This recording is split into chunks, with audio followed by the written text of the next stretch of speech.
Hello and welcome back for another episode. ഇന്ന് നമ്മൾ ചെയ്യുന്നത് ഒരു അൺബോക്സിങ് വീഡിയോ ആണ് കേട്ടോ. അപ്പോൾ ഇന്ന് എൻ്റെ കൂടെ അൺബോക്സ് ചെയ്യാനായിട്ട് നിൽക്കുന്നത് റയാനാണ്. ഞാനും റയാനും കൂടെ ആണ് കേട്ടോ.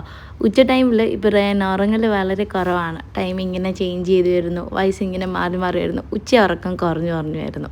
അപ്പോൾ അൺബോക്സ് ചെയ്യാൻ ഒത്തിരി വീഡിയോസ് ഉണ്ടായിരുന്നു.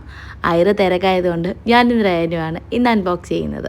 സോ അൺബോക്സ് ചെയ്യുന്നതിന് മുന്നേ അന്ന് എന്തൊക്കെയാണ് ചെയ്യേണ്ടത് ടു ഡു ലിസ്റ്റ് ക്രിയേറ്റ് ചെയ്ത് വെക്കുന്നു. അതിനുശേഷം പ്രീ പ്ലാൻ ചെയ്ത് ഇന്ന് ചെയ്യേണ്ട കാര്യങ്ങളുണ്ടോ എന്ന് ചെക്ക് ചെയ്ത ശേഷം അൺബോക്സ് ചെയ്യുന്നു.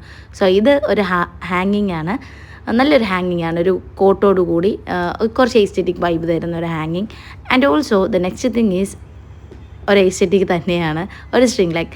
2 years ബാക്ക് എൻ്റെ സെയിം എസ്തെറ്റിക് വൈബ് തരുന്ന ഒരു സ്ട്രിങ് ലൈറ്റ് ഉണ്ടായിരുന്നു, പക്ഷേ അത് പൊട്ടിപ്പോയി. ആൻഡ് ഇത് ഒരു അടിപൊളി മിററാണ് കേട്ടോ. ഹെക്സഗണൽ ഷേപ്പിൽ ഒരു 12 പീസസും അതുപോലെ തന്നെ കുറച്ച് ബട്ടർഫ്ലൈസും വരുന്നത്. നല്ല രീതിയിൽ ഇത് ഹോം ഡെക്കർ ചെയ്യാൻ അടിപൊളിയാണ്. അതുപോലെ തന്നെ സ്റ്റിക്കറോട് കൂടി വരുന്ന ഒരു വോൾ ഹാങ്ങറുണ്ട്. ചെറിയ വെയിറ്റിലുള്ളതൊക്കെ ഇത് താങ്ങത്തുള്ളൂ, വലിയ വെയിറ്റ് നമുക്ക് ഹാങ് ചെയ്യാനായിട്ട് പറ്റില്ല. ഇനി ഞാൻ അൺബോക്സ് ചെയ്യുന്നത് ഒത്തിരി എക്സൈറ്റ്മെൻറ്റോട് കൂടി ഞാൻ ഓപ്പൺ ആക്കുന്ന ഒരു പ്രോഡക്റ്റാണ്. മീഷോയിൽ നിന്ന് വാങ്ങിച്ച ഒരു വുഡൻ കാലണ്ടറാണ്. ഒത്തിരി നാളുകൊണ്ട് ഞാൻ ടേബിളിൻ്റെ പുറത്ത് വയ്ക്കാൻ പറ്റുന്ന കുറച്ച് എസ്തെറ്റിക് വൈബ് കിട്ടുന്ന ലൈക്ക് ദിസ് ഒരു വുഡൻ അല്ലെങ്കിൽ എന്തെങ്കിലും ഒരു വെറൈറ്റി തോന്നുന്നൊരു കാലണ്ടർ സെറ്റ് ചെയ്യണമെന്ന് ആഗ്രഹിച്ചു. സോ ഇതെന്തായാലും വേർത്തായിരുന്നു, എനിക്ക് ഒത്തിരി ഇഷ്ടപ്പെട്ടു കേട്ടോ. ടേബിളിനൊരു പ്രത്യേക ഭംഗി തന്നെയാണ് ഇതൊക്കെ സെറ്റ് ചെയ്ത് വെക്കുമ്പോൾ.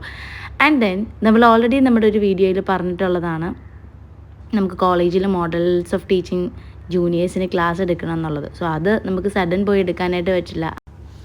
അപ്പോൾ അതിന് മുന്നേ നമുക്ക് ചെയ്ത് തീർക്കേണ്ട കുറച്ച് കാര്യങ്ങളുണ്ട് കേട്ടോ. ഇതിനിടയ്ക്ക് ഇടയ്ക്കിടയ്ക്ക് വരുന്നുണ്ട്, ബട്ട് നമുക്കത് മാനേജ് ചെയ്യാൻ പറ്റുന്നതേ ഉള്ളൂ കേട്ടോ.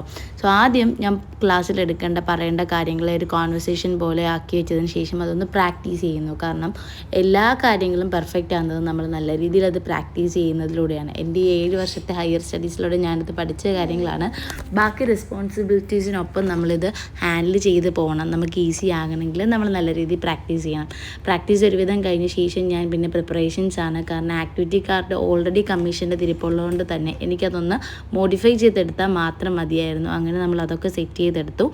എല്ലാം റെഡിയായി ചെയ്തതിന് ശേഷം നമ്മുടെ ലാസ്റ്റ് പ്രോഡക്റ്റ് ഓഫ് ദിസ് ഇറ ഒരു പ്രോഡക്റ്റ് കൂടെ വന്നിട്ടുണ്ട്. അത് റൂം ഡെക്കറേറ്റ് ചെയ്യുന്ന ടൈമിൽ അല്ലെങ്കിൽ റൂം നമ്മൾ അറേഞ്ച് ചെയ്യുന്ന സമയത്ത് ഡെക്കറേറ്റ് ചെയ്യാൻ വേണ്ടി വാങ്ങിച്ച ഒരു ലീഫാണ്. നല്ല ക്വാളിറ്റിയാണ്, അടിപൊളി പ്രോഡക്റ്റാണ്. ഒത്തിരി ഉണ്ട് കേട്ടോ, നമുക്ക് ഒത്തിരി സെറ്റ് ചെയ്യാനായിട്ട് പറ്റുന്ന ടേബിൾ ഡെക്കോറിനൊക്കെ നല്ല രീതിയിൽ സെറ്റ് ചെയ്യാൻ പറ്റുന്നതായിരുന്നു.